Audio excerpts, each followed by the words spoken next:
All right, Shalom. First and foremost, I want to give all praise, glory, and honor unto Yahweh, Bahashim, Yahweh Shai, Bahashim, Harakah HaKodash, and double honors unto the apostles and elders of GMS Great Millstone, and a sincere Shalom to Yakim, bringing out this word in diligence and in truth. And as you see, we're going to be talking about the nuclear war, which will ultimately end Babylon, and specifically about the START Treaty, man. Because the way the US.gov words it, it makes it seem as if the U.S. and Russia is in a more comfortable place concerning war, which that is the complete opposite, man. So matter of fact, let's start off here. It says the New START Treaty. It says the treaty structure, the treaty between the U.S. and Russian Federation on measures for the further reduction and limitation of strategic offensive arms, also known as START Treaty, enhances U.S. national security by placing verifiable limits on all Russian deployed ICBMs. The U.S. and the Russian Federation have agreed to extend the treaty through February 4th, 2026, which means it's over February 5th, right? Which we understand that Yahweh Shemel Shah is moving prophecy, right? So ultimately, the last treaty between the U.S. and Russia will end next year, man. And we also understand that next year is going to be a year of technological, dictatorship, is going to increase. Here it is all across the world. You're seeing an increase in digital monitoring. You're seeing an increase in biometric gathering as far as data. You're seeing just a bunch of technocratic things happen. You're seeing the cabinet and the individuals in which Trump, is being surrounded by being techies, man. Individuals who want to ultimately complete forth an agenda of merging man with machine, hence biohacking or transhumanism, right? But the point is that the end-all be-all is going to ultimately be thermonuclear war, thus saith the scriptures, right? When the scripture tells us, says before them, matter of fact, let's go into the book of Joel.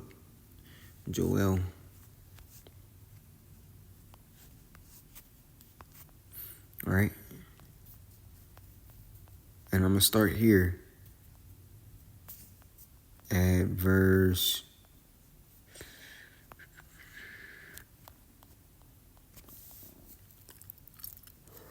3.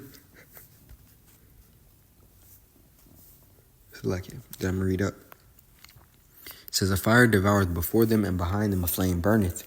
The land is as the garden of Eden before them, right? And behind them a desolate wilderness, yea, and nothing shall escape them, right? It's speaking about America, right? It says, a fire devoureth before them, speaking about the thermonuclear missiles, right?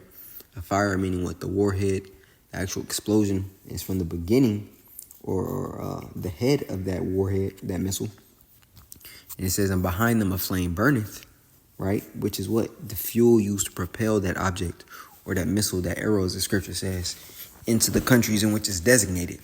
Now, to get more information on what is START, right? It says START is the Strategic Arm Reduction Treaty. It says START 1 was a landmark bilateral arms control treaty between the U.S. and the Soviet Union, aimed at reducing and limiting strategic offensive nuclear weapons, right? The first one was signed July 31st, 1991. Entry into force December 5th, 1994. And it expired in 2009 of December, right? It said each side was limited to 1,600 deployed ICBMs, SOBMs, and heavy bombers. Each side was limited to 6,000 accountable warheads on those deployed systems. Reductions were phased over 7 years from entry into force. Verification and on-site inspections were built into the treaty to enhance transparency. Right? We understand that America, they're always like digging their hands to see and what nations are basically beefing themselves up militarily, man. Right? And that's why the INF was created, basically to limit the amount of uranium that Iran could actually process, right? Because through that uranium processing or the uranium mining, you have two main isotopes that are being taken out, uranium-235 and uranium-238, right? Now, uranium-238 isn't fissible, or it doesn't cause fission, which basically means that it doesn't cause a creation to explode. The actual uranium that does is the isotope 235. But the thing about uranium-235 is that isotope is found less and uranium as a whole. You have to basically, concentrate it through the processes of breaking down uranium into, into its cellular state, right? So forth and so on. And I grabbed some ChatGPT information just to go into it. When you look at the science behind this, it's actually interesting, man. Because Yahweh Shema Shah has Esau, diving into these sciences ultimately to destroy himself, right? Hey, and the word science means to know, right? We understand that Yahweh Shema Shah brought fire before, but it wasn't with the same force in which the fire today is going to be. Hence, that's why Sodom and Gomorrah was a warning, to take heed, to take adherence unto your actions upon the earth, right? Because as it says, Sodom and Gomorrah and those neighboring cities, it were burned, right? Matter of fact, let's grab it. It's coming from the book of Jude. All right. Jude 1:7, and it reads, even as Sodom and Gomorrah and the cities about them in like manner, giving themselves over to fornication and going after strange flesh, are set forth for an example, suffering the vengeance of eternal fire. Matter of fact, it's another scripture. This is Wisdom of Solomon 10:6. It says, when the ungodly perished, she delivered the righteous man, and it's speaking about wisdom, right? Who fled from the fire which fell down upon the 5 cities. And it's speaking about our forefather, Lot, right? As his wife, became a victim of the hail, the fire that Yahweh Shema Shai sent forth in the Sodom and Gomorrah. And he was delivered, right? It says, of whose wickedness even to this day, the lay wasteland that smoketh in its, I'm going to read that again. Of whose wickedness even to this day, the wasteland that smoketh is a testimony, and plants bearing fruit that never come to ripeness, and a standing pillar of salt is a monument of an unbelieving soul. And that's speaking of who? Lot's wife. Right? And that was the point. It says, for regarding not wisdom, they get not only this hurt, that they knew not the things which were good, but also left behind them to the world a memorial of their foolishness, so that in the things wherein they often they offended, they could not so much be as hid. Right? But wisdom delivered from pain those that attended upon her. Now, to go back into the article here from ChatGPT, speaking about START, says START 1 represented the largest and most complex arms control up to its time, reducing an estimated 80% of strategic warheads from peak levels. Basically saying that this treaty, in essence, quelled war, from occurring, because it didn't allow these nations to actually invest or build their nuclear capabilities, right? Which ultimately Yahweh Shema Shai had that certain treaty there for a season, which we understand with it being gone in February the 5th. And that season is soon ending, man. We're 4 months away, right? We're almost in December, in less than half the month. And then December is right around the corner. You got January right there. And now you got February 5th, the beginning of the next month. So ultimately, it's perfect timing for what's actually about to occur, right? And this is why we always say the spirit of Yahweh Shema Shah is undefeated. The scriptures clearly tell you that his words do not return unto him void, right? And this is just an example of that. It makes perfect sense as to why the Lord is going to allow this thing to, be done away with in February 5th. Now, could they renew their contract or create another treaty? Absolutely. But still, the fact that this is expiring soon lets you know the times that we're in is heavy. It says it marked a shift from Cold War antagonism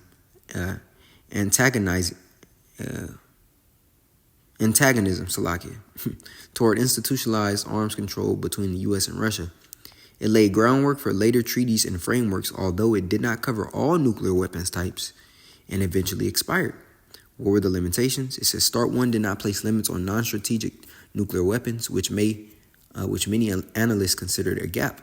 It says its verification regime, while significant, still left uncertainties due to the complexity of strategic forces and the dissolution of the Soviet Union, basically saying it disbanded, right? But the New START says New START is the successor treaty to START 1 between the U.S. and Russia Federation, designed to further reduce and limit strategic offensive nuclear arsenals and improve verification measures in a new era. It was signed April 8th, 2010, entry into force February 5th, 2011, and extended to what? February 5th, 2026. Russia formally suspended participation in certain implementation measures in 2023. It said, but now this one limits each side to no more than 1,550 warheads, while the previous was 1,600. It says it limits deployed system ICBMs, SLBMs, and heavy bombers to no more than 700. And we understand that the technology has only increased from, when it was first signed in 91 to its second signing, years later, right? So this is Isaiah, the 54th chapter and the 16th verse. And it reads, behold, I have created the smith that bloweth the coals in the fire and bringeth forth an instrument of his work. And I have created the waster to destroy. Now, when we read that in the NLT, it tells us, I have created the blacksmith who fans the coals beneath the forge and makes the weapons of destruction. Right? The weapons of destruction. The second part doesn't really go. It says, and I have created the armies that destroy. It's ultimately the waster to destroy, which is that weapon of destruction. Right? Because as the scripture tells us in the book of Revelation, behold, the second woe is past, the third woe cometh quickly. And we're in a time in which the third woe is coming quick, man. This is the fate in which Yahweh Shem Shai, destined for America to occur, destined for to occur into America before America was even, established. Right? This was destined for this place in the beginning, man. Right? It says the New START remains the only comprehensive U.S.-Russia treaty imposing actual numerical limits on deployed strategic warheads. The treaty has helped maintain predictability and transparency between the two largest nuclear-armed states, which arguably reduces risk of miscalculations or arms race dynamics. However, including newer systems, hypersonics, strategic bombers, non-strategic warheads has been a challenge. Critics argue the treaty does not address all relevant types, right? So it still holes in it.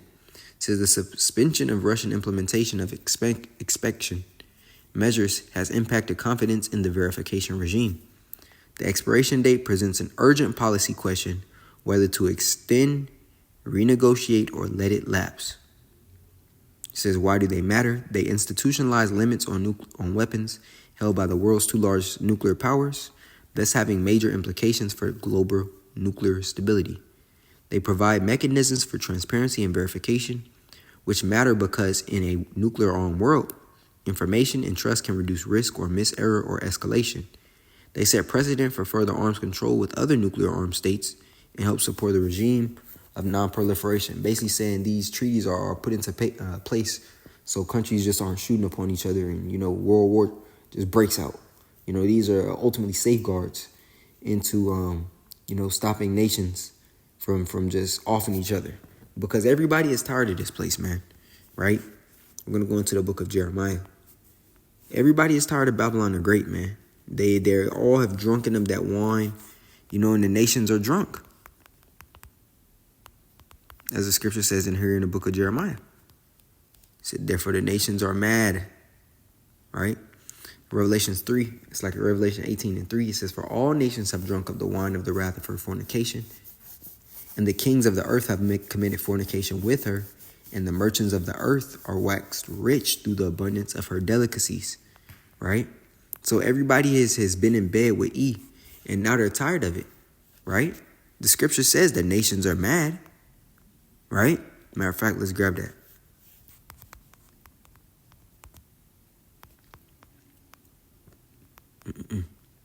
It's Jeremiah 51:7. It says, Babylon hath been a golden cup in the Lord's hand that made all the earth drunken. The nations have drunken of her wine, therefore the nations are mad. And what's been in that cup? What's a part of that wine? And when you take a look at the image of the beast, right, and all the different aspects which create that image, and you see that, countries who were once conservative in views, meaning they had some sort of moral compass, now their women are rebelling against the status quo. They're rebelling against the order they once had. You have feminism popping up in countries that their women never even had, the thought of rebelling, man.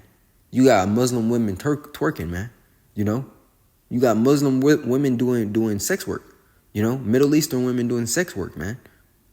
This is because that wine has touched these nations, right? You just had an article of a woman, I believe she was somewhere in the either in Africa or the Middle East, you know, and she was basically on TikTok and the internet, you know, what's the word? Not rioting. I can't think of the word right now, but she was basically protesting. She was protesting against, you know, one of the armies out there, you know, and had on I guess a rival army's fatigues, you know, and they kidnapped her and killed her. Right? But where does she get that mindset from? She been watching too much American media, man. You know? She's been watching too much of that American media, that wine, you know, polluted her to the point where she stopped actually being careful and forgot where she was actually living, man. You know, she forgot that the same rules that apply in the West don't apply everywhere else, man. Right? You have family structure being broken up all across the globe, because Esau is promoting, you know, rebellion, you know, against order. The Hollywood industry has destroyed the minds of people. Just the image of how they look at Jake, Hollywood has destroyed that. Right?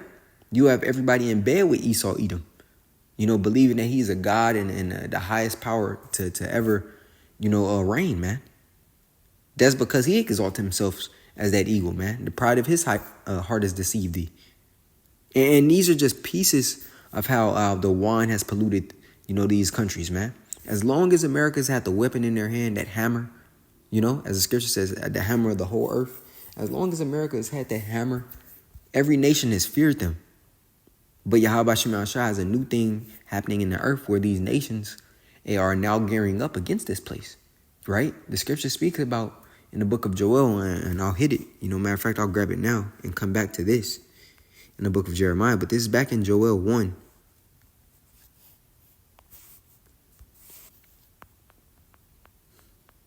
Right? Matter of fact, I think it's Joel 2, so like it.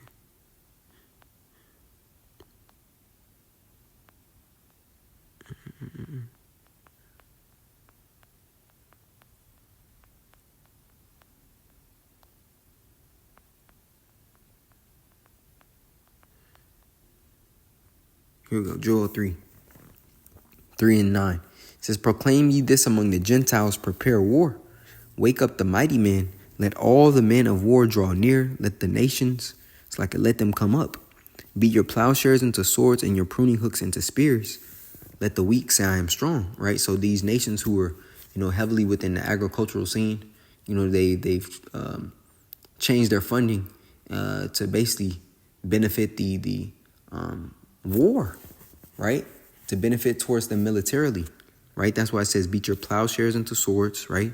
The agricultural weapon into, you know, a weapon of striking. It says, and your pruning hooks into spears, another weapon for distance and striking. It says, let the weak say I'm strong. These weak nations ultimately are getting funded, you know, money. They're getting funneled money, and they're actually getting weapons from countries like Russia, right?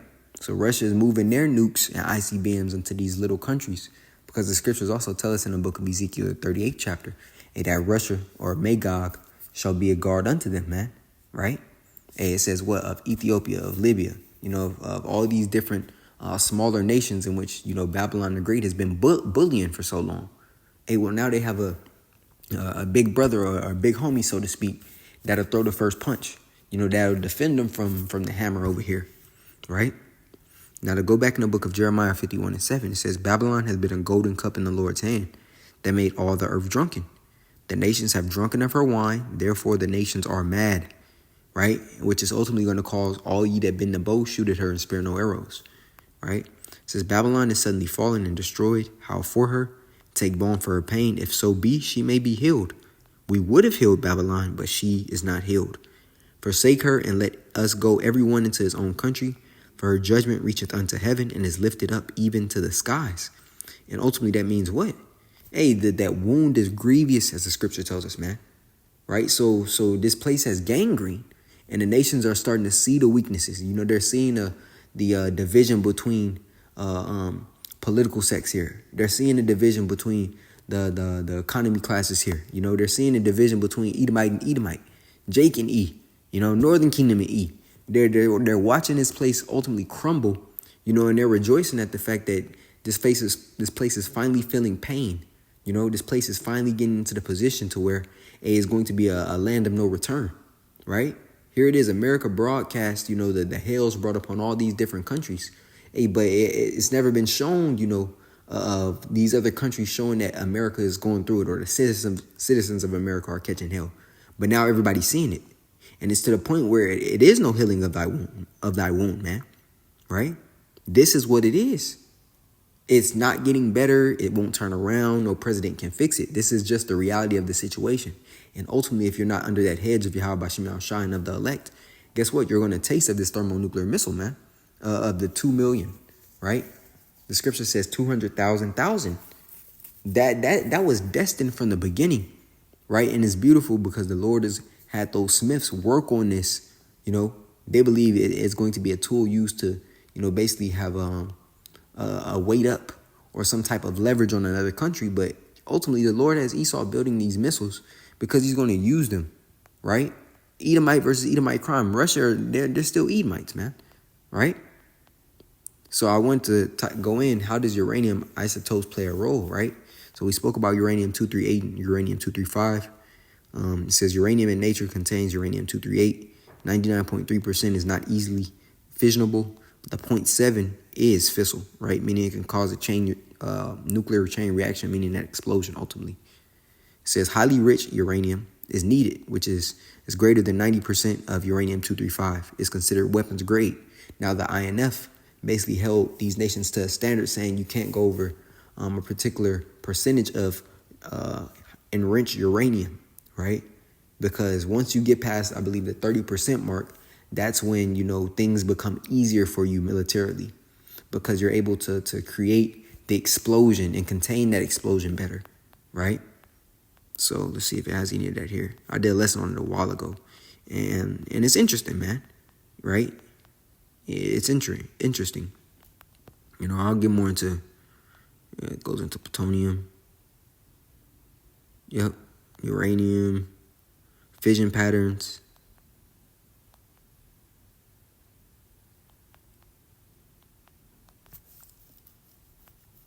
Here we go. It says a nation with more highly enriched uranium can maintain larger active arsenals, larger reserve arsenals, and more flexible warheads. It says uranium isotopes, you know, link with highly enriched uranium, which means you get a better warhead compatibility, which is a delivery system enhances, the limits enhance. It says the treaty compliance and strategic balance. START and New START don't explicitly regulate uranium, but everything they limit warheads depends on uranium-235 and plutonium-239. Thus, isotope management is central to nuclear force structure, treaty verification, and strategic ability, long-term arms control viability, right? So to go back into the book of Joel, the 2nd chapter, right? Going to 2, it says, a day of darkness and of gloominess, a day of clouds and of thick darkness. As the morning spread upon the mountains, a great people and a strong, there hath not been ever the like, neither shall be any more after it, even to the years of many generations. A fire devoureth before them, and behind them a flame burneth. The land is as the garden of Eden before them, and behind them a desolate wilderness. Yea, and nothing shall escape them. Right? Only way that you can escape is being delivered. It says the appearance of them is as the appearance of horses, and as horsemen so shall they run. Like the noise of chariots on the tops of mountains shall they leap. Right? It says, like the noise of chariots on the tops of mountains shall they leap, like the noise of a flame, a fire that devoureth the stubble, as a strong people set in battle array. Before their face the people shall be much pained, all faces shall gather blackness.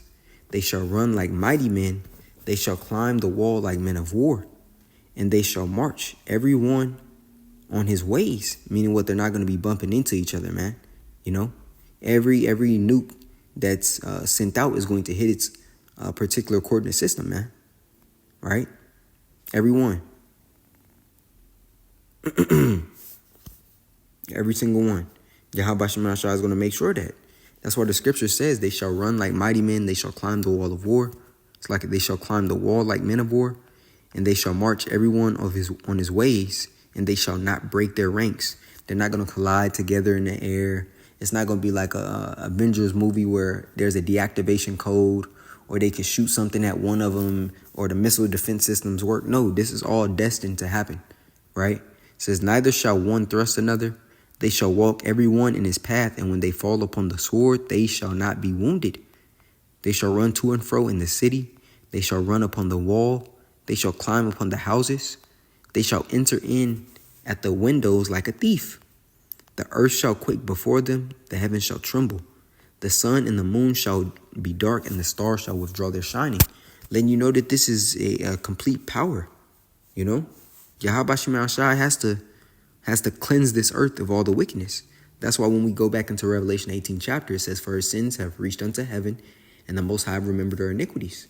The first death was done with water, which is a purification method.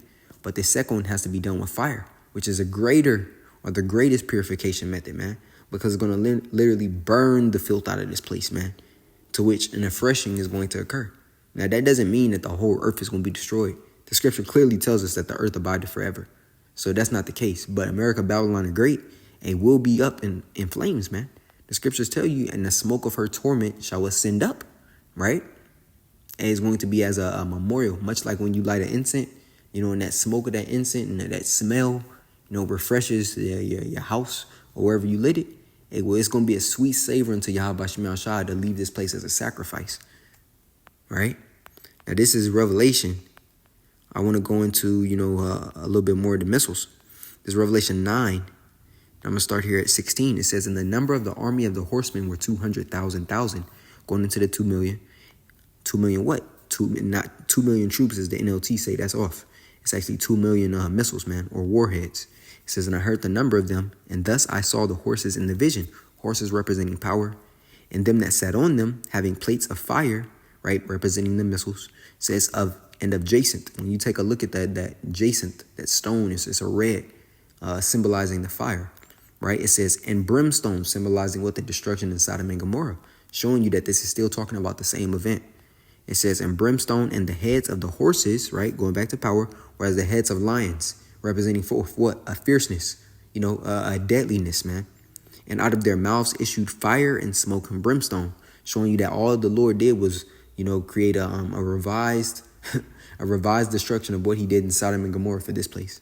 It says, by these three was the third part of men killed, by the fire and by the smoke and by the brimstone, which issued out of their mouths from the warheads. It says, for their power is in their mouth, right? They're deadly because of the explosion that comes from it, that nuclear fission, right? And in their tails, for their tails were like unto serpents and had heads, and with them they do hurt. And the rest of these men, it says, and the rest of the men which were not killed by these plagues yet repented, not of the works of their hands that they should worship. It's like that they should not worship devils and idols of gold and silver and brass and stone and of wood, which neither can see nor hear or walk.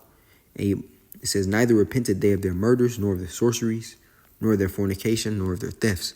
All right, but the point was, ending off at 19, right? It says, and they do hurt. That tail that it's representing is the fire coming from the missiles, man. That propulsion that the fuel from the missiles, create, right? Because this is what it is, right? So start is ending. And it's the beautiful, because the scripture tells us better is the begin. It's like better is the end of the thing than the beginning thereof, right? So start is ending, and it's going to be the beginning, of the kingdom to come, because this has to end. Esau age has to be done away with. Ultimately, Yahweh Shema Shai is going to set up over it one that is profitable, as the scripture tells us, man. And it's going to be Yahweh Shai, King David, the rest of the 12, and then the rest of the elect, man. That's just they're going to be the order of New Jerusalem, the governing body in the kingdom of heaven to come, right? But this is it's beautiful, to be able to understand what's happening, because it brings forth a comfort unto us, right? Understanding that going into the details of how a nuke works, and how Yahweh Shema Shai is actually going to destroy this place, man.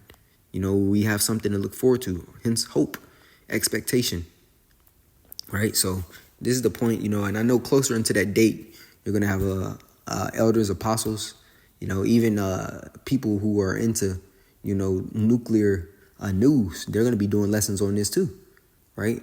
But hey, the Spirit had it to where, Yahweh Shema Shai allowed me to get on it, just to bring it to the forefront.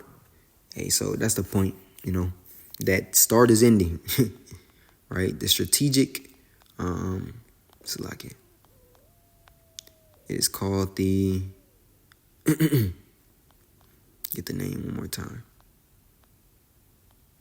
Strategic Arms Reduction Treaty is going to be ending, man. Right? So that's the point. Lord willing, this lesson is edifying into the body. I want to give all praise, glory, and honor unto Yahweh, Bahashim, Yahweh Shai, Bahashim, Harakah HaKodash. A double honors unto the apostles and elders of GMS Great Millstone. And a sincere shalom to you, Akim, bringing out this word in diligence and in truth. Shalom.